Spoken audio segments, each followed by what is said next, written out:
হাদি ভাই, আপনাকে সবাই স্পষ্টভাষী হিসেবেই চেনে এবং আপনি কাউকে ছেড়ে কথা বলেন না। এই যে আপনি সাহসী রাজনীতিবিদ হিসেবে আপনাকে সবাই মনে করছে, এই সাহসের উৎসটা আসলে কোথায়?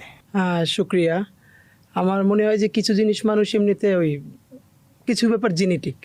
তো আমার যারা ছোটবেলা থেকে বা আমার পরিবারকে চেনে, বিশেষ করে আমার বন্ধুরা, আমার এলাকার, মানে আমরা ভাই বোন তো 6 জন, মোটামুটি আমাদের সবার চরিত্র এটা খুব কাছাকাছি। আমার যে ক্যারেক্টারটা, এটা আমার বাসার অলমোস্ট সবারই কাছাকাছি ক্যারেক্টার। এটা আব্বার থেকে পাওয়া। আমার আব্বা অত্যন্ত সাহসী, আমার কমিউনিটিতে স্পষ্টবাদী, এবং এই যে আমরা যে ইনসাফ পরায়ণতার কথা বলি, তিনি আমার কমিউনিটিতে একজন স্বনামধন্য আলেম ছিলেন। কিন্তু আমি খুব হ্যাপি যে আছে না যে নিজের কমিউনিটিকে ছাপিয়ে উঠেও সবার জন্য কথা বলা। তো আমার আব্বা সকল ধর্ম, শ্রেণী পেশার মানুষের কণ্ঠহীনের একটা কণ্ঠস্বর ছিলেন আমার কমিউনিটিতে। তো ওই আব্বার কাছ থেকেই আসলে ওইভাবে দেখে দেখে বড় হওয়া, যে কথা বললে কাউকে ছেড়ে না বলা, বা যেটা সত্য সেটাই বলতে পারা। এবং আমার এটা খুব ভালো লাগে যে আমার এলাকায় বা আব্বাকে যারা চেনে বা আমাদেরকে ছোটবেলা থেকে যারা চেনে, তো ওই মুরব্বীরা অনেকে দেখে বলে যে ও মানে বাপের মতো হয়েছে একটু। তো এইটা আমার জন্য খুব যে আব্বার এই আদর্শটা আমাদের ভাই বোন সবার মধ্যেই কম বেশি আছে, আমার মধ্যে হয়তো একটু বেশি আছে। কিন্তু অনেকে আপনাকে মানে সৎ বিপ্লবী বলে, আবার অনেকে আবার দেখলাম যে আপনার বক্তব্যে কিছু ভাষা প্রয়োগের কারণে গালিবাজও বলে। না, এইটা তো খুব কমন। আমরা তো আসলে গালি দেই না এটা বলি না, আমরা তো গালি দেই। এখন ব্যাপার হলো আমি কারে গালি দেই, সেইটা হচ্ছে ফ্যাক্ট। এখন ধরেন আপনি এখান থেকে যাচ্ছেন, বাসায় চলে যাচ্ছেন, তো আপনার সামনে বসে দেখলেন কি যে আপনার সামনে বসে এক ভদ্র মহিলাকে ছুরি ঠেকিয়ে কোনো ছিনতাইকারী তার সব জিনিসপত্র নিয়ে যাচ্ছে, অথবা সেটা রক্ষা করতে গিয়ে তার কোলের শিশু পড়ে মরে যাওয়ার উপক্রম হচ্ছে, তখন তো আপনার ন্যূনতম যদি সাহস এবং শক্তি থাকে, আপনি ঝুঁকি নিয়েও তো তাকে তাড়া করবেন। এখন তাড়া করবার সময় আপনি কি তাকে তৎসম শব্দবহুল ভাষায় ওহে বৎস দাঁড়াও এরকম বলবেন না, আপনি তাকে গালি দিবেন। ফ্যাক্ট হলো গালি সোসাইটিতে আছে, থাকবে, কিন্তু যেই গালিটা গণহত্যাকারীকে দেওয়া যায়, যে হেলিকপ্টার থেকে গুলি করে 6 বছরের শিশুর কলিজা ফেরে ফেলে, তখন যে আপনার গালি, এই গালিটা তো নট নেসেসারিলি আপনি নিশ্চয় অন্য কাউকে দিবেন না। সুতরাং প্রশ্ন হলো গালিটাকে আমরা কাকে দিই? আমরা একটা জঘন্যতম গণহত্যাকারী, শিশু হত্যাকারী, তাদেরকে আমরা গালি দেই, এবং সে নিয়ে তো আমাদের কোনো গ্লানি নেই। বরং এই গালির বিরুদ্ধে দাঁড়িয়ে যারা কুসুম কুসুম কথা বলে, তো তাদেরকে তো আমরা জিজ্ঞেস করি যে আজকে যে এত সুন্দর কথা বলছেন, ভাবেন বেগম জিয়ার মতো একজন ভদ্রমহিলা, ওনার পলিটিক্যাল পরিচয় বাদ দেন, এরপর দেখেন ওনার সারা জীবনে উনি একটা বাহুল্য কথা বলেননি। তাকে পর্যন্ত শেখ হাসিনা প্রকাশ্য প্রোগ্রামে শতবার বলছে যে সে মদ খাইয়া লিভার পচাই ফেলছে বেগম জিয়া। আপনি পারলে আমারে বলেন তো ভাই, বাংলাদেশের এই যে আজকে এত সুশীল লোকজন, ফাইন থাকুক, একটা লোক কি প্রতিবাদ করেছে শেখ হাসিনার যে বেগম জিয়ার মতো একজন ভদ্রমহিলাকে কোনো ধরনের ডকুমেন্টেশন ছাড়া এই যে মদ খেয়ে লিভার পচাই ফেলতেছে এই কথা বলতে পারতেছে? এইটার কোনো প্রতিবাদ কেউ করছে? আরও 100 ঘটনা বাদ দিলাম, আমি সব থেকে ছোট ঘটনাটা বললাম। তো এরা যখন এই নিয়ে কথা বলে, তখন তো আমরা বুঝতেই পারি যে এদের উদ্দেশ্যটা কি। উদ্দেশ্যটা হলো এই নিয়ে আপনি হাসিনাকে গালি দিতে পারবেন না। তা হাসিনাকেও তো আমরা গালি বন্ধ করতে চাই 2টা কারণে। একটা হলো সে যদি প্রথমত এই গণহত্যার দায় স্বীকার করে বাংলাদেশের আদালতের কাছে নিজেকে সমর্পণ করে এবং আল্লাহর কাছে ক্ষমা চায়। যদিও সে যত মানুষকে হত্যা করেছে, আল্লাহর ওইটা নিয়ম, আপনি যদি আল্লাহর কোনো হুকুম লঙ্ঘন করেন, আপনি নামাজ পড়লেন না, রোজা রাখলেন না, জাকাত দিলেন না, যেই রাইটটা সরাসরি আল্লাহর সাথে সংশ্লিষ্ট, আল্লাহ চাইলে কারোকে জিজ্ঞেস না করে আপনার মাফ করে দিতে পারবে। কিন্তু যেটা বান্দার হক, মানে আপনি এত মানুষকে গুম করেছেন, খুন করেছেন, হত্যা করেছেন, হকুল ইবাদ, সেই লোক আপনাকে ক্ষমা না করা পর্যন্ত আল্লাহ নিজের মধ্যে সেটা রাখেন নাই যে আপনি তারা ক্ষমা করতে পারবেন। এই জন্য অনেকে বলে যে কেউ যদি কষ্ট দিতে চাও কাউরে, তাহলে নিজের বাপ মারে দিও। কারণ হলো হয়তো তোমার বাপ মাই তোমার একটু ক্ষমা করবে, অন্য কিন্তু কেউ ক্ষমা করবে না। সুতরাং হাসিনা সেটা করতে পারলে, তাকে যদি সে যাদেরকে হত্যা করেছে তারা যদি তারা ক্ষমা করে দেয়, তাহলে তো আমাদের কোনো দোষ। কিন্তু আওয়ামী লীগের মধ্যে তো কোনো অনুশোচনা নাই। এইটাই হলো ভাই সবথেকে দেখছি যে এখনো তিনি দিল্লিতে বসে ধরে ফেল, লিস্ট কর, মেরে ফেলবো, এই করবো। মানে কালকেই একটা ভিডিও, ওনার অডিও কল শুনলাম, উনি বলতেছে এবার বাংলাদেশ সাফ করে ফেলবো। তো আমি আপনার মাধ্যমে আজকে আবারও বলি, দেখেন আপনি স্পেসিফিকলি খেয়াল করেন, আমরা গত 1-1.5 বছরের অ্যাক্টিভিজমে আমরা ওভারঅল যত মানুষ আওয়ামী লীগ করে তাদের সবাইরও আমরা কোনোদিন গালিগালাজ করি নাই। ইভেন আমি বলতে পারবো আমরা এত রাফ অ্যান্ড টাফ একটা জায়গা থেকেও আমরা সব থেকে বেশি কথা বলছি আওয়ামী লীগের বিরুদ্ধে, মিথ্যা মামলার বিরুদ্ধে। আওয়ামী লীগের নামে যত, আমার এলাকায় বলেছি, আমার উপজেলা নলছিটি, সেখানে একজন কাউন্সিলর, সে 10 বছরও ঢাকায় আসে না, সে আওয়ামী লীগ করে, এটা তার একটা ব্যাপার, কিন্তু তার নামে যাত্রাবাড়ি থানা পুরানো মামলা দেওয়া হয়েছে। এখন এই যে মানে হচ্ছে কি, আপনি এরকম মিথ্যা মামলাগুলো দিয়ে একে তো হলো তাদের কাছ থেকে মামলা বাণিজ্য করে টাকা খাচ্ছেন, দ্বিতীয়ত আপনি এই মামলাগুলোর মেরিট নষ্ট করে দিচ্ছেন। 5 বছর 10 বছর পর এগুলোর ডকুমেন্টেশন হবে যে সব মিথ্যা মামলা ছিল। বরং আমরা এটা বলেছি যে এই আওয়ামী লীগ, দেখেন, ফিলোসফিক্যালি আওয়ামী লীগ করা কোনো অপরাধ হইতে পারে না, যে কোনো তার পলিটিক্যাল বিলিফ থাকতে পারে। অপরাধ হইল গণহত্যা করা, গণধর্ষণ করা, জেনোসাইড করা এবং তাতে সহযোগিতা করা। যে এই আওয়ামী লীগ হত্যা করে নাই, গুম করে নাই, ধর্ষণ করে নাই, টাকা পাচার করে নাই, তাকে তো আমি কোনো মিথ্যা মামলার আসামি দেখতে চাই না, এবং এটা তার সাথেও জুলুম। আমরা যেটা বলি, দেখেন, আমরা আমাদের শত্রুর সাথেও ইনসাফ চাই। এমন তো ব্যাপার না যে আমি নিজে মাজলুম, তো এর মানে কি আমি আরেকজনকে জুলুম করার গ্যারান্টি আমার উপরে আছে? না। বরং আমাদের যেটা ভয়, মাজলুম যদি কখনো জালেম হয়ে ওঠে তখন সেটা আরও ভয়ানক হয়ে ওঠে, এবং এটার প্রমাণ এখন কিছু আমরা দেখতেও পাচ্ছি। ধরেন যে সারা দেশে কত মিথ্যা মামলা হয়েছে না। এখন এই কালচারটা কেন হয়েছে? আওয়ামী লীগ কী করেছে, ওই যে গায়েবী মামলা দিয়ে সেখানকার বিএনপি জামাতের নামে শত শত মানুষের নাম ঢুকিয়ে আজীবন তাদের কাছ থেকে টাকা পয়সা খাইছে। এখন তারা উল্টো আবার আওয়ামী লীগের নামে মামলা দিচ্ছে। এই দেওয়ার ফলে হচ্ছে কি, টাকা পয়সার লেনদেন তো হচ্ছেই, কিন্তু আমাদের মৌলিক মামলাগুলোর যে মেরিট নষ্ট হয়ে যাচ্ছে সেই দায় কে নেবে? তো আপনার মাধ্যমে আমি যেটা আওয়ামী লীগের ভাই বোনদেরকে বলা, যে প্লিজ দেখেন, আপনারা একটু জাস্ট, মানুষ আছে না একটা যে ভয়াবহ অপরাধী, সেও কিন্তু দিন শেষে একটা সময় একটু নিজের উপলব্ধিটা হয়, আমি কি করলাম অথবা আমি কার জন্য কথা বলছি। আপনাদের প্রতি অনুরোধ যে আপনারা আল্লাহর হস্তে হাসিনার এই ভয়াবহ গণহত্যার দায় নিয়েন না। বরং আওয়ামী লীগের তো অনেকে বলে না পুনর্বাসন কেন করতে হবে? আওয়ামী লীগ যে লোকগুলো করেছে তাদের এখানে পলিটিক্যাল রাইট আছে না? এই যে আমাদের কিছু কিছু সাংবাদিক বন্ধুরা একটা ন্যারেটিভ নির্মাণ করার চেষ্টা করতেছেন কি, এত কোটি মানুষ আছে যারা জীবনে নৌকা ছাড়া ভোট দেয় নাই, তাদের জন্য আপনি কি করবেন? এটা তো হলো কেমন ব্যাপার জানেন? এটা একটা কেমন দাবি আমি আপনার বলি। ধরেন, এটা আপনাকে নাম করেই বলি, ধরেন আপনি একজন প্রফেশনাল কিলার। তো প্রফেশনাল কিলার হওয়ার পরে আপনি প্রতিদিন একটা খুন না করে ধরেন আপনি ভাত খাইতে পারতেন না, এটা আপনার একটা অভ্যাস যে আমি আজকে একটা খুন করি না, আমি ভাত খাইতে পারি না। হঠাৎ করে দেশে আইন শৃঙ্খলা প্রতিষ্ঠিত হয়েছে, এখন আপনি তো খুন করতে পারতেছেন না, তো এখন তো আপনার ভাত খাওয়া বন্ধ হয়ে গেছে। তো এখন আপনার মা বা বাবা, সরকার একটু বলবে আমার ছেলেটার একটু খুন করতে দেয়, নইলে ভাত খাইতে পারতেছে না, বা এটা কেমন কথা? ফ্যাক্ট হইল, আমরা যেটা বলতে চাই যে আপনি যেই আওয়ামী লীগ গণহত্যা করে নাই তারা নতুন দল করুক, অন্য দলেও তারা যোগ দিক, কোনো সমস্যা নাই তো, কেন দিতে পারবে না? যদি সে কোনো গণহত্যায় অংশ না নিয়ে থাকে তাহলে মানে হোয়াটস রং যে সে বিএনপি করতে পারবে না, সে জামাত করতে পারবে না, সে এনসিপি করতে পারবে না, তাকে স্পেস দেন, অথবা সে নিজেই দল করুক আরও 2-4টা। কিন্তু ওই যে তার মার্কা নৌকাই লাগবে, এইটাই হলো এখানকার ভয়াবহ কাজ যেটা সামনে চলতেছে। কেন আপনার নৌকাই কেন লাগবে? মানে আপনি যেই মার্কাটা দিয়া গণহত্যার সমস্ত প্লট এতদিন সাজাইছেন, ওইটা আপনার লাগবেই লাগবে, যাতে পরবর্তীতে ওই গণহত্যাগুলোকে আপনি লেজিটিমেসি দিতে পারেন। আপনি বলছিলেন যে মাজলুম যখন জুলুমকারী হয়ে যায় তখন সেটি আসলে কারো জন্যই শুভকর বিষয় বয়ে আনে না, এরকম কি পরিস্থিতি দেখতে পাচ্ছি এই 14 মাসে? না, এরকম তো কিছু হয়েছেই। ধরেন সত্য কথা বলতে, ধরেন বাংলাদেশের যত মিডিয়াগুলো, এগুলো তো মূলত ঢাকার বাইরে মিডিয়া না, এটাই সত্য। ধরেন বাংলাদেশের যতগুলো চ্যানেল আছে তার কয়জনের ক্যাপাসিটি আছে প্রত্যেকটা জেলায় উপজেলায় ক্যামেরা দিয়ে এবং স্টাফ দিয়ে নিউজ করায় নিয়ে আসা? এটা তো সম্ভব না, এটা তো কঠিন। তো এখন দেখেন বাংলাদেশে ইউনিয়নগুলোতে, উপজেলাগুলোতে, ইভেন জেলাগুলোতেও চাঁদাবাজি বলি এবং অন্যান্য যে কাজগুলো আছে, এগুলো মিডিয়া হাউস জানে না, আপনারা সব জানেন, কিন্তু আপনারা বিভিন্ন কারণেই সেগুলোকে তুলে আনতে পারবেন না, এটা বাস্তবতা। ছোট একটা প্রমাণ বলি, ছোট্ট মাত্র মনে আসলো, আমি যেহেতু ঢাকা আর্টে ইলেকশন করতেছি, তো আর একটা মিডিয়া হাউস কয়েকদিন আগে আমাকে নিয়ে 4-5 মিনিটে একটা প্যাকেজ বানাইছে, হ্যাঁ, যে ঢাকা আর্টে আমি ইলেকশন করতেছি বা তরুণদের মধ্য থেকে। আমি অবাক হলাম যে সেই হাউসেও ফোন দিয়ে জিজ্ঞেস করা হয়েছে যে আমাকে নিয়ে তাদের এত আগ্রহের কারণ কি। আচ্ছা, মানে এটা কিন্তু ঢাকার মধ্যেই। তো এবার আপনি ভাবেন তো, যে ঢাকা না হয়ে একটা জেলা হয়, উপজেলা হয়, সেখানে যে অপরাধটা করছে সে তো নিশ্চয়ই পাওয়ারফুল।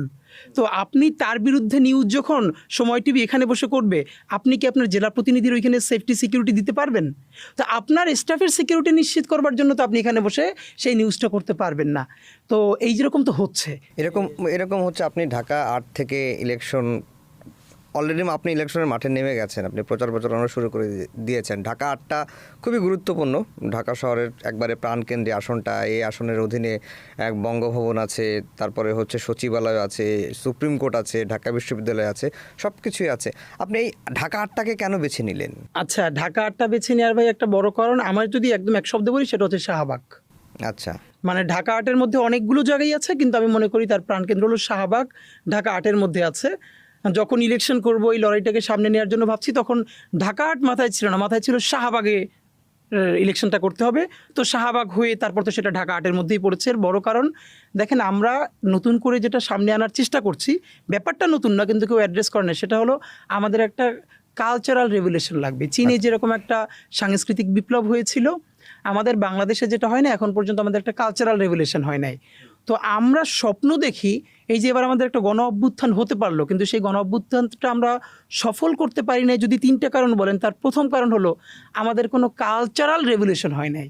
মানে এখন বাংলাদেশে যেটা হয়েছে, আমাদের মানুষ হলো নাচ গান কবিতা এইগুলোকেই শুধু সংস্কৃতি আর সাংস্কৃতিক কর্মকাণ্ড মনে করে, কিন্তু মানে কালচার তো হচ্ছে হোয়াট উই আর, আমরা যেভাবে ভাত খাই, আমরা যেভাবে কথা বলি, যেভাবে সব থেকে গুরুত্বপূর্ণ হলো চিন্তা করি। এই যে আমাদের চিন্তায় ঢুকানো হয়েছে এতদিন ধরে যে ঠিক আছে হাসিনা খারাপ, কিন্তু তার বিকল্প কে? আরে তার বিকল্প মধু চদু কদু, জনগণ ঠিক করবে, কিন্তু সেটা বলবার এখতিয়ার তোমার কে দিছে? তার বিকল্পকে। এই যে মনস্তত্ত্ব তৈরি করা হয়েছে, আপনি ধরেন আগামী 100 বছরে বাংলাদেশে পদ্মা সেতু হয় না, আপনি ভাইবেন আপনি কয়েকশো পদ্মা সেতু করলে একটা গুমের জাস্টিফিকেশন দিতে পারবেন? একটা গুম বলেন তো ভাই। যেই সন্তান তার মায়ের গর্ভে, তখন তার বাপ গুম হয়ে গেছে, এরপর দুনিয়ায় এখনও সে প্ল্যাকার্ড নিয়ে ঘোরে, সে তার বাবার। আপনি শুধু ভাই আপনার সন্তানটার কথা চিন্তা করেন, যে মানুষ অন্তত কি চায়, তার বাবার পাশের কবরটার পাশে বসে দোয়া করবে বছরে একবার, সে তার লাস্টের খবর পর্যন্ত জানে না। তো আপনি এই যে কতক্ষণ পদ্মা সেতু দেখাইয়া, কতক্ষণ মেট্রো রেল দেখাইয়া, আপনি কতগুলো গুম, কতগুলো খুন, শাপলা, পিলখানা, জুলাই, কতগুলো গণহত্যার আপনি জাস্টিফিকেশন দিবেন? আরও ভয়াবহ ব্যাপার হলো, এগুলোর এমনভাবে পোট্রে করা হয়েছে পদ্মা সেতু আর মেট্রো রেল, মনে হয় এটা তার বাপের পয়সায় করছে। বরং দেখেন একটা রাজনৈতিক জনগোষ্ঠী হয়ে ওঠার আকাঙ্ক্ষাটা কি। আমরা যখন বলছি যে আমাদের 1200 কোটি টাকার পদ্মা সেতু তুমি 4000 কোটি টাকায় নিয়ে গেছো, এই টাকা কি তোমার বাপের? এই টাকা তো আমাদের, আমার টাকা, আপনার টাকা, সরকার টাকা পায় কোথায় ভাই? আবার বাংলাদেশে একটা সিস্টেম কি জানেন, আপনি খেয়াল করবেন ভাই, সব কিছু সরকারি সম্পত্তি, পাবলিক না। পাবলিক খালি একটা, সেটা হলো পাবলিক টয়লেট। আরে ভাই পাবলিক মানি, এটা পাবলিকের পয়সায় হচ্ছে, বলে সরকারের আবার সম্পত্তি থাকে কিভাবে? সরকার নিজে কোন টাকা পয়সা নিয়ে আসে? সরকার বরং যেই টাকা পয়সা সে জনগণেরটা খায়, সে বেতন নেওয়ার কথা, সব দেখবেন সরকারি সম্পত্তি, আর টয়লেটটা করছে শুধু পাবলিক টয়লেটের নামে। ওই যে এরকম কথা যে সংসদ সার্বভৌম, হ্যাঁ, সেনাবাহিনী সার্বভৌম, সরকার সার্বভৌম, কিন্তু জনগণ সার্বভৌম, মানে জনগণ সার্বভৌম না। তো এই জন্য ব্যাপার হলো যে আমাদের জনগণের পয়সা, বরং আমরা যখন প্রশ্ন করব যে আমি মেট্রো রেল করতে পারতাম 1200 কোটি টাকায়, অথবা পদ্মা সেতু, সেইটারে তুমি 5 গুণ বাড়াইয়া মেগা প্রজেক্ট করে কত হাজার কোটি টাকা বিদেশে পাঠাইছো। এবং এই যে প্রত্যেকটা প্রশ্ন, ধরেন আমি আপনাকে বলি, এই যে পূর্বাচল যাওয়ার যে উড়াল সেতুটা করলো, আমাদের আমরা কেমন একটা, দেখেন আমরা রাজনীতিটা কেন করতে চাই, আমাদের আকাঙ্ক্ষা হলো সামনে যেই ক্ষমতায় আসুক, এটা আমাদের ফ্যাক্ট না, আমরা একটা রাজনৈতিক জনগোষ্ঠী হয়ে উঠতে চাই। মানে হলো আমার সিএনজিওলা, এটা ভাই আমি আমার নিজের পড়াশোনার কারণে আমি একটা লম্বা ইন্টারভিউ করছিলাম অনেক শ্রেণী পেশার মানুষের সাথে, তো অনেককে জিজ্ঞেস করছি, রিক্সাওয়ালা, ভ্যানওয়ালা, সবজিওয়ালা বাদ, ধরেন শিক্ষক আছে না হাই স্কুল পর্যায়ের, ইভেন কলেজের প্রভাষক, তাদেরকে জিজ্ঞেস করেছি আপনি কি ট্যাক্স দেন? একটু বলেন না আমি তো ট্যাক্স দেই না। মানে হলো আমাদের দেশে এস্টাবলিশ করা হয়েছে, যার ওই যে আপনার আছে, টিন আছে, ট্যাক্স আইডেন্টিফিকেশন নাম্বার আছে, যে ওই রিটার্ন জমা দেয় সেই শুধু ট্যাক্স দেয়, এর বাইরে কেউ ট্যাক্স দেয় না। অথচ আমাদের আয়কর, আমাদের যে রাষ্ট্রীয় আয়, এর সব থেকে বড় জায়গাটা তো হলো ভ্যাট। যেই বাচ্চাটা এইমাত্র জন্মগ্রহণ করলো, এই জন্মগ্রহণ থেকে শুরু করে রাষ্ট্রে ভ্যাট ট্যাক্স দেওয়া শুরু করে, মরে যাওয়ার পর দেয়, কারণ মরে যাওয়ার পর যে কফিন কেনে, কাফনের কাপড় কেনে, তার উপরেও কিন্তু ভ্যাট ট্যাক্স আছে। এখন আমার রাষ্ট্রের কোটি কোটি জনগণ জানেই না, সে 1 টাকার কথা বললেও 20-30 পয়সা এখানে সে রাষ্ট্রে দেয়, সে প্রতি বছরে হাজার হাজার লক্ষ লক্ষ টাকা রাষ্ট্রকে দেয়। এর মানে সে যেহেতু জানেই না আমি রাষ্ট্রকে দেই, তাহলে সে কী করে বুঝবে সে রাষ্ট্রের মালিক? ধরেন আমি যদি জানি আমার বাড়ির পাশে ওই জমিটুকুন আব্বা রাইখে গেছে, এইটা আগে আমার জানতে হবে দেন আমি একটা বয়সে গিয়ে দাবি করতে পারবো যে এই জমি তুমি আমার বুঝাই দাও না কেন। আমি যদি কোনোদিন নাই জানি, তো আমার কোটি কোটি জনগণ কেউ জানেই না যে সে রাষ্ট্রের টাকা দেয়। সে শুধু তাকে সংসদে হাসিনা শিখাইছে, হাসিনা মোবাইল দিছে, হাসিনা পদ্মা সেতু দিছে, হাসিনা উড়াল সেতু দিছে, হাসিনা মেট্রো রেল দিছে। হাসিনা টাকা পাইছে কই? আর আমার জনগণ যদি জানে এই সমস্ত টাকা আমরা হাসিনাকে দিছি, হাসিনা সব নিজে খাইছে এবং তার বন্ডি নিয়ে সব পাচার করছে। এই যে রাজনৈতিক জনগোষ্ঠী হয়ে ওঠা, না ভাত কাপড়ও হাসিনা দিছে, ভাত কাপড় সব দিছে, মানে সব সে দিছে। হ্যাঁ, আচ্ছা, আরেকটা আপনি বলছিলেন মাঝখানে যে সাংস্কৃতিক বিপ্লবের কথা, যে এই 14 মাসে এই ধরনের কোনো কিছু তো আমরা এখন পর্যন্ত লক্ষ্য করি না। ইন্টারিম কি করলো আমাদের তাহলে? আফসোস এইটাই, আমাদের আফসোসটা কি, ধরেন আজকে 14টা মাস হয়েছে, আজকে দেশে একটা ইনকিলাব মঞ্চ কেন থাকবে বা একটা হাদি কেন থাকলো? আমার আফসোস হইল মানে জুলাইয়ের মতো ঐতিহাসিক একটা গণ অভ্যুত্থানের পরে আমাদের তো কমপক্ষে কয়েক ডজন ইনকিলাব মঞ্চ দরকার ছিল, আমাদের অন্তত শখানেক হাদি দরকার ছিল। ধরেন আমি যদি এখন 20টা টপিকে কথা বলি, আমার কোনো কথারই কিন্তু গুরুত্ব থাকবে না, মানে ফোকাসড থাকতে হবে। তো আমরা যদি আজকে 100 ছেলে মেয়ে সততা এবং সাহসের সাথে দাঁড়াই থাকতে পারতাম, এক একজন এক একটা টপিকে কথা বলতাম, দেখেন ভয়েস রেইজ করলে একটা পর্যায়ে যে সেটার ইম্প্যাক্ট তৈরি হয়, এটা তো সত্য, এটা আমরা গত 1 বছরে দেখলাম। এখন আমরা কিন্তু দেখেন, আপনি বললেন না যে আমরা সত্য বলবার চেষ্টা করি, আমরা কিন্তু সব সত্য বলতে পারি না, এটা আমাদের ব্যর্থতা, এটা আমরা ক্ষমা চাই মানুষের কাছে। মানুষ আমাদেরকে সত্যবাদী বলে, মানুষ আমাদেরকে ইনসাফ পরায়ণ বলে, কিন্তু আমরা তো জানি আমাদেরও কিছু কিছু জায়গায় থামতে হয়, এটা আমাদের জন্য লজ্জাজনক, এটা আমাদের গ্লানি। কিন্তু আজকে যদি আরও 20টা ইনকিলাব মঞ্চ থাকতো, তাহলে তো একটা সত্য আর একটা ইনকিলাব মঞ্চ বলতে পারতো। এবং এই যে ভয়েস তৈরি হওয়ার পর সেটার জন্য একটা সিদ্ধান্ত গ্রহণ প্রক্রিয়ায় ইনপুট তৈরি হয়, এটা তো আমরা দেখেছি অনেকবার। তো এখন আমাদের যেটা দরকার ছিল, আমাদের ওই বোঝাপড়ার যেটা হয়েছে, এই গণ অভ্যুত্থানটা তো দীর্ঘ বোঝাপড়ার মধ্যে দিয়ে তৈরি হয় নাই, অল্প সময়ের মধ্যে হয়ে গেছে। এই জন্য আমি সবসময় বলি কি, হয়তো আমাদের আরও অনেক প্রাণহানি হইতো, কিন্তু যদি আরও একটু লম্বা সময় আমরা আওয়ামী লীগের বিরুদ্ধে যুদ্ধটা করতে পারতাম, তাহলে আমাদের বোঝাপড়া তৈরি হইতো মানুষের সাথে রাষ্ট্র গঠন প্রক্রিয়ায়। ধরেন আজকে কিন্তু আপনি আমি জানি না কথা বলবার সময় কে আমাদের সাথে মির্জাফরি করে আমাদের গণ অভ্যুত্থানকে নাই করে দিল, আমরা কিন্তু এখনো চিনি না। কারণ সিরাজউদ্দৌলা তখন কিন্তু জানতো না, অনেক পরে কিন্তু জেনেছে যে এই সময় ষড়যন্ত্রটা কি হয়েছিল।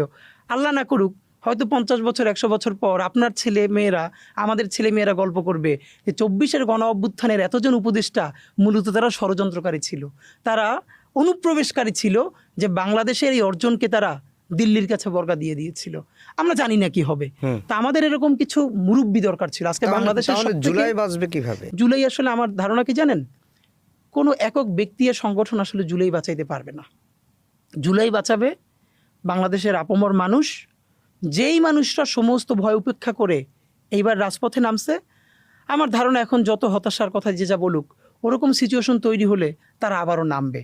এই যে দীর্ঘ দেখেন, আপনি একটা অবাক করবার ব্যাপার না, যে হাসিনা যেভাবে একটা জেনারেশন তৈরি করছিল, কেউ কি কোনোদিন ভাবছে যে আমি একটা বাচ্চা আমাদের সাথে দেখা করতে আসছে, তার বাবা মা, মানে তাদের খুব ইচ্ছা ছিল, ছেলেটা ইংলিশ মিডিয়ামে পড়ে, তার বাবা মা বলতেছে ও সারা জীবনে ইভেন ও স্কুল থেকে ফেরার পর ওর ফ্রেন্ডদের সাথেও কোনো দিন হ্যালো করে না, সারাদিন গেমস খেলে এবং এভাবেই ওর লাইফটা কাটে, সাধারণ জিনজি যেভাবে হয় জেনজি। কিন্তু সেই রক্ত দেখে এত ট্রিগার্ড হয়েছে, সে বাসার থেকে বটি নিয়ে বেরোয় গেছে এবং তার সিকিউরিটির জন্য তার বাবা মাও তার সাথে রাস্তায় রাস্তায় হাঁটতে হয়েছে এবং সে বলছে আমাকে বাধা দিলে তাইলে আমি খুবই খারাপ কিছু করব।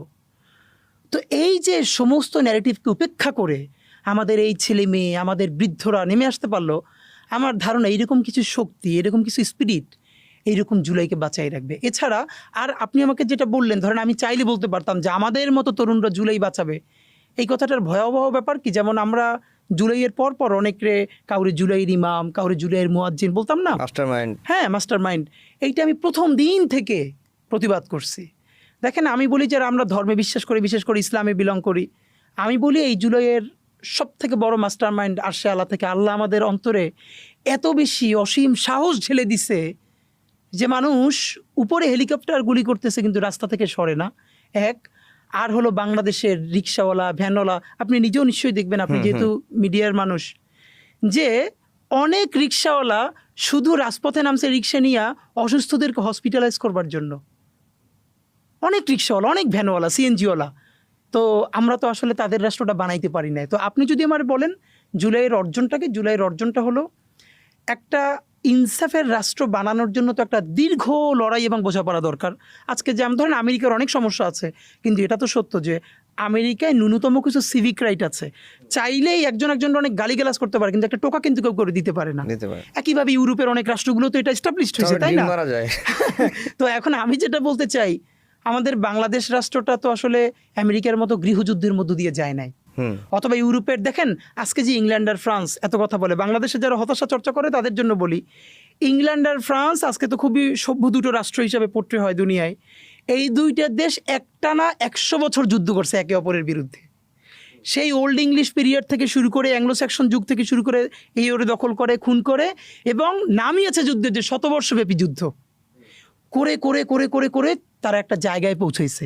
তা আমি তো মনে করি বাংলাদেশে আওয়ামী লীগের মধ্যেও অত বাজে আওয়ামী লীগ মনে হয় 5% নাই যারা গণহত্যাটাকে সব থেকে বৈধ মনে করে। বাকিদেরকে আমরা যদি একটু বুঝাতে পারি, তাদের সাথে ভালোবেসে কথা বলতে পারি, আমার ধারণা তারাও আস্তে আস্তে ওখান থেকে ফিরে আসবেন। মুশকিলটা হলো রিকনসিলিয়েশন প্রক্রিয়া আমরা যাইতে পারি নাই। এই যে আমরা দেখলাম যে জুলাই আগস্টে যে ঐক্য তৈরি হয়েছিল, সেই ঐক্যটা এই 5 আগস্টের পরে সেটা আর থাকলো না। এটা কেন? এটা কি শুধুমাত্র ক্ষমতার কাড়াকাড়ি, ক্ষমতার দ্বন্দ্ব, নাকি অন্য পেছনে এখানে অন্য কোনো একটা কারণ হয়? আছে? এটা হলো দুনিয়ার সমস্ত গণ অভ্যুত্থানের একটা কমন প্যাটার্ন, যে ধরেন যখন চূড়ান্ত গণ অভ্যুত্থান হয় তখন তো কমন এনিমি থাকে সবার একটা। ধরেন এইখানে বাংলাদেশে এবার যে দেখেন উনি তো ইন্তেকাল করলেন আমাদের স্যার, তো উনি বদরুদ্দিন ওমর স্যার, তো উনি কিন্তু এবার 36শে জুলাইয়ের অনেক আগে, সম্ভবত 20 বা 25 জুলাইয়ের দিকেই গত বছর উনি বলেছিলেন যে এরকম গণ অভ্যুত্থান বাংলাদেশে হয় নাই। উনি তখন এটা ধরতে পেরেছিলেন। এর প্রমাণ একদম ডান বাম সমস্ত ঘরানা একসাথে রাজপথে নামতে পারলো, মানে গণ অভ্যুত্থানের যে চরিত্রটা হয়। কারণ তখন সবার একটাই ম্যান্ডেট ছিল, এই গণহত্যাকারীকে তাড়াতে হবে এবং রাষ্ট্রকে বাঁচাতে হবে। তো যখন তাকে তাড়ানো হয়ে গেছে, তখন তো স্বাভাবিকভাবেই যে যার ঘরে ফিরবে। ধরেন বিএনপির ঘরে ফিরবে, জামাতের ঘরে ফিরবে, অন্যান্য শক্তি। স্বাভাবিকভাবে যেটা হয়, গণ অভ্যুত্থানের পরবর্তীতে যারা বিপ্লব করে তাদের মধ্যে খুনোখুনিও হয়ে যায়। তা আমি রাদার ধরেন দেখি, ইভেন ধরেন মুক্তিযুদ্ধের ক্ষেত্রে যদি ধরেন, মুক্তিযুদ্ধর পরে একদিকে মুজিব বাহিনী, সেখান থেকে রক্ষী বাহিনী, আরেকদিকে যারা রিয়েল মুক্তিযোদ্ধা, এরা একে অপরের বিরুদ্ধে কিন্তু অস্ত্র ধরতেছে। এবং আপনাকে ফাঁকে বলে রাখি, দেখেন বাংলাদেশে সত্যি কথা তো গত 1 বছর অনেক কেওয়াস হচ্ছে না, হচ্ছে তো। এখন কিসের সাপেক্ষে কতটুকুন কেওয়াস হবে, এটা তো আপনার ন্যূনতম একটা বোঝাপড়া লাগবে। একটা তুমুল গণহত্যার পর রাষ্ট্র নামক, দেখেন বাংলাদেশ রাষ্ট্রটাকে হাসিনা এমনভাবে রেখে গেছে, অনেক বুদ্ধিজীবীরা এইটারে জাস্টিস লতিফুর রহমান ওনাদের সাথে মিলানোর চেষ্টা করেন যে লতিফুর রহমান সাহেব এসে এই সময়ের মধ্যে ঠিক করে ফেললেন। ডক্টর লতিফুর রহমানের সময় কি হাসিনা ফ্যাসিস্ট রাষ্ট্র কায়েম করতে পারছে? তখন কি গুম খুন আয়নাঘর? আপনি ভাবেন, আমি আপনাকে ভাই, আপনি দেখছেন কি না, আমি কিছুদিন আগে গণভবনে যে জুলাই জাদুঘরটা করতেছে, ওইখানে কিছু সিম্বলিক আয়নাঘর বানানো হয়েছে, এটা কিছুদিন পর উন্মুক্ত করা হবে। তো আমি একটা কাজে ওখানে গিয়েছিলাম, তারপরে আমি ওইটার মধ্যে ঢুকে আমাদের জাবেরকে বললাম যে একটু আটকাই দাও। আমি আপনাকে এখন বলে রাখি, এটা তো মানুষের জন্য উন্মুক্ত করা হবে। ধরেন আপনারা আমি যতই আটকাই রাখি, আপনি জানেন এটা আর্টিফিশিয়াল, আপনাকে আটকাই রাখার পর আপনি 5 মিনিট থাকতে পারবেন না। এটা হলো একদম অ্যাকিউরেট মাপ নিয়ে নেওয়া আয়নাঘরের, একদম ওই রকম বানানো হয়েছে, একদম রেপ্লিকা। আপনি জানেন যে আপনার সামনে শত শত লোক, সেইখানে আপনি 5টা মিনিট থাকতে পারবেন না।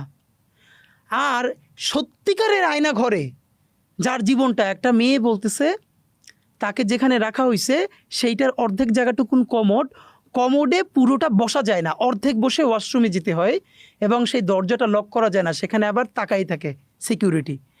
এবং সে মাইরের চোটে তার পিরিয়ড হয়ে গেছে, তখন সে যখন প্যাড চাইছে তখন তারা ইবলিসের মতো হাসতেছে।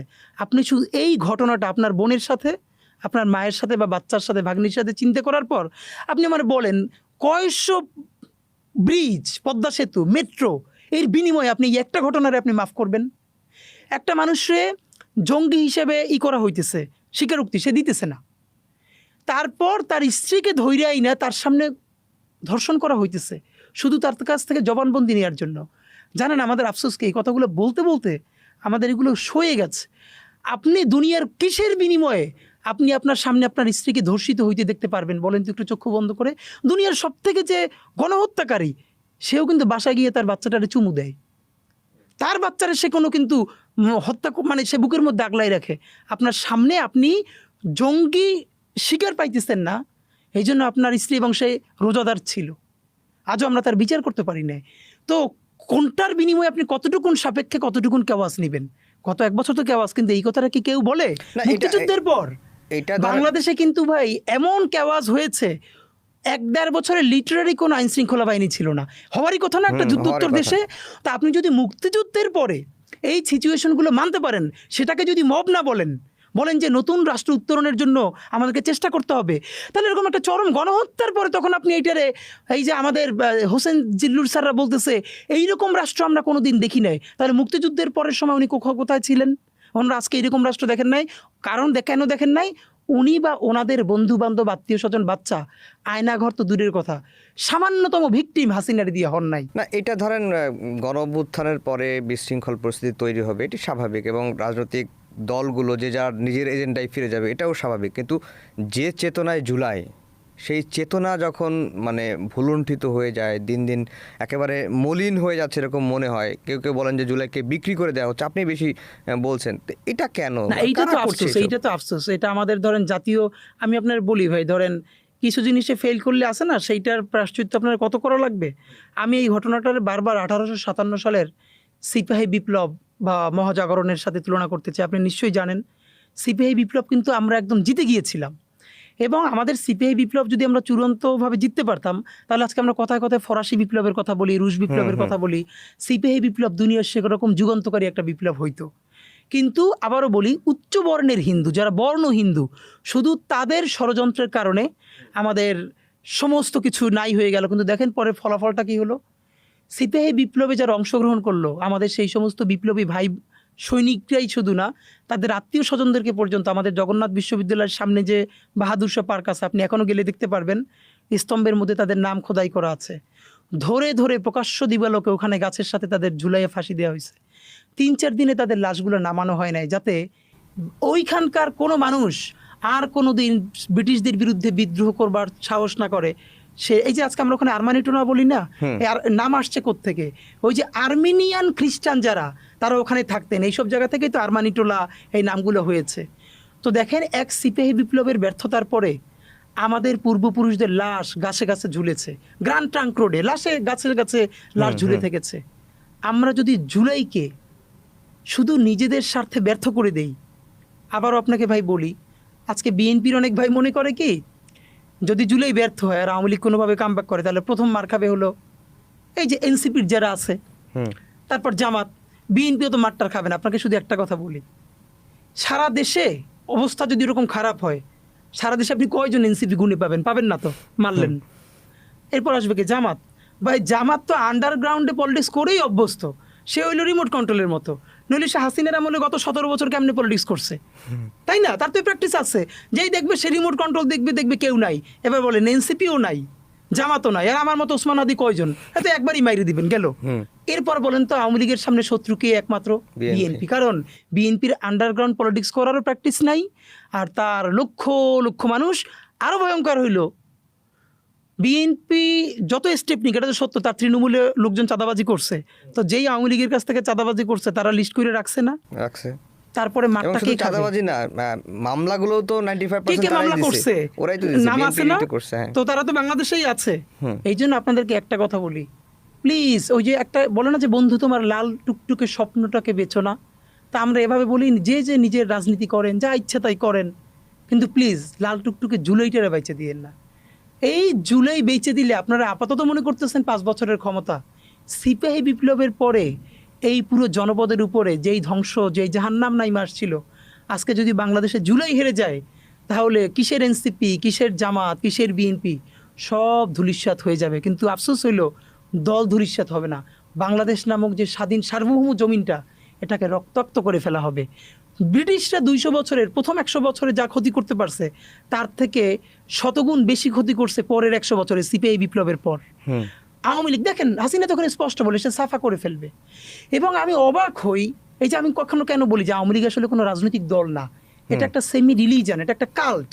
এর প্রমাণ হইল, ভাই দেখেন, আমাদের সবারই কিন্তু আমাদের বিভিন্ন পরিসরে বিএনপি করে, আওয়ামী লীগ করে, জামাত করে, সবারই কিছু বন্ধু বান্ধব, পরিচিত সারাউন্ডিংস থাকে না। আমি একটা অবাক হয়ে ভাবি, আমাদের যেসব বন্ধু বান্ধব ছাত্রলীগ করছে বা আওয়ামী লীগের প্রতি সিম্প্যাথেটিক লয়াল, গত 1-1.5 বছরে তাদের সাথে কোনোদিন গল্পেও আড্ডায়ও আমি একদম আল্লাহর শপথ করে বলি, আছে না মানুষ এমনি পলিটিক্যালি যা বলার বলে, কিন্তু বন্ধু বান্ধবদের সাথে একটু বসলে সঠিক কথাটা তো বলে। Not a single Awami supporter আমি একজনও আজ পর্যন্ত পাই নাই যারা এই জন্য সরি ফিল করে। যে হেলিকপ্টার থেকে রিয়া গোপরে যে গুলিটা করা হয়েছে ওর বাসায়, আমরা ওদের বাসায় গেছি, রিয়া গোপের কলিজা ছিঁড়ে পিছনের ওয়ালে যে বুলেটটা গিয়ে লাগছে সেই ওয়ালও 6 ইঞ্চি ছিদ্র হয়ে গেছে। একটা বার আওয়ামী লীগের কাউরে পাইলাম না যে এই জন্য সে সরি ফিল করে এবং বলে না এই গণহত্যাটা ঠিক হয় নাই। তারা এখনও উল্টাই পাল্টাই বলে এটা জামাত করছে, এটা শিবির করছে এবং ছাত্ররা পুলিশটা মেরে ফেলছে, মেটিকুলাস ডিজাইনের মধ্যে দিয়ে করছে। তো এদের সাথে আপনি কিভাবে ডিল করবেন? যেটা দরকার ছিল বিএনপি, জামাত ইসলামী, বাংলাদেশের সমস্ত মানুষ মিলে একটা নতুন কালেকটিভ ইফোর্ট দেয়া যে আমরা এই মানুষগুলোকেও কালচারালি পরিশুদ্ধি করার মধ্যে নিয়ে দিয়ে যাই, তাদেরকে বুঝাই, তাদের কাছে যাই। কিন্তু সেইটা না হয় কি হইল, মিথ্যা মামলা শুরু হইল। তো এখন সে মিথ্যা মামলা হওয়ার পর তো সে, আপনি বুঝাইতে চাইলেও, আমি একদম আপনার অনেস্টলি বলি ভাই, আমার যদি সুযোগ থাকতো আমি এমনি চিল্লাপাল্লা যা করি, আমার 2টা ক্যারেক্টার ভাই। আপনি আমার বিনয়ী ক্যারেক্টারটা স্বাভাবিকভাবেই কাউরে দেখানো দরকার হয় না। আমি যে আমার গণহত্যাকারী তার সাথে আমি সব থেকে হিংস্র, এটা হতে আমার কোনো মানে, আমি আমার ধরেন ওই যে উপদেষ্টা মাহফুজ আলমকে ইংল্যান্ডে একটা ওই গণহত্যাকারীরা হামলা করবার চেষ্টা করলো না, তো আমি তখন একটা ফেসবুকে পোস্ট দিছি। এখন ধরেন আমি যদি ইংল্যান্ড যাই, আমার উপরে কি আওয়ামী লীগ এটা করবে না? অফকোর্স করবে, কেন করবে না? তা আমি বলছি মাহফুজের উপর ওরা ডিম ছুঁড়ে মারছে কি মারছে এইটা আমার প্রশ্ন না, আমার প্রশ্ন হলো মাহফুজ ওদের গায়ে জুতা ছুঁড়ে মারছে কিনা। কারণ আমার হাতে অস্ত্র বলতে আমার পায়ে একজোড়া স্যান্ডেল তো আছে, তো একটা প্রচণ্ড গণহত্যাকারীর আমি স্যান্ডেল ছুঁড়ে মারবো, এটাই হলো আমার লড়াই। কারণটা হলো আপনি জানেন শহীদ ইয়াহিয়া সিনওয়ার, ফিলিস্তিনের হামাসের যে প্রতিরোধ যোদ্ধা, তিনি যে কিছুদিন আগে শহীদ হলেন। দেখেন ভাই, জিতটাই জীবন না, লড়াইটাই জীবন, এটাই আমাদের একমাত্র মোটো। ইয়াহিয়া সিনওয়ার হুইল চেয়ারে বসা, তখন সর্বশেষ তাকে যখন গুলি করা হচ্ছে তখনও সে হুইল চেয়ারে বসে একটা কাঠের টুকরো ছুঁড়ে মারতেছে গণহত্যাকারীদের দিকে। এর মানে হলো আমার জীবনের শেষ রক্তবিন্দু পর্যন্ত আমি প্রতিরোধ করে গেলাম, এই প্রতিরোধটাই আমাদেরকে ইনশাল্লাহ মুক্ত করবে। সুতরাং আমি এইটাও যেরকম জারি রাখতে চাই, এর সাথে আমি যদি সুযোগ পাই আমি বাংলাদেশের সেই সমস্ত সফট আওয়ামী লীগের মানুষের পায়ে ধরে হাতে ধরে ছবিগুলো দেখাই দেখাই বুঝাই বলতে চাই, ভাই আপনি একটু নিজের বাচ্চারে মনে কইরা এটি একটু দেখেন যে আপনার হৃদয়ে কোনো ধরনের অনুভূতি তৈরি হয় কিনা। আমি এটাও চাই, কারণ যে ইনসাফের বাংলাদেশ আমি করতে চাই সেখানে একমাত্র গণহত্যাকারী ছাড়া আমরা কাউরে বাদ দিতে চাই না। ইনসাফের, আমরা অনেকেই বলছি যে ইনসাফের বাংলাদেশের কথা আমরা বলছি, সেটা কি সেই স্বপ্ন কি অধরাই থেকে যাচ্ছে কিনা? আমার কাছে আপনার কাছে কি মনে হয়? আমার কাছে হতাশ লাগে না। কেন লাগে না ভাই জানেন?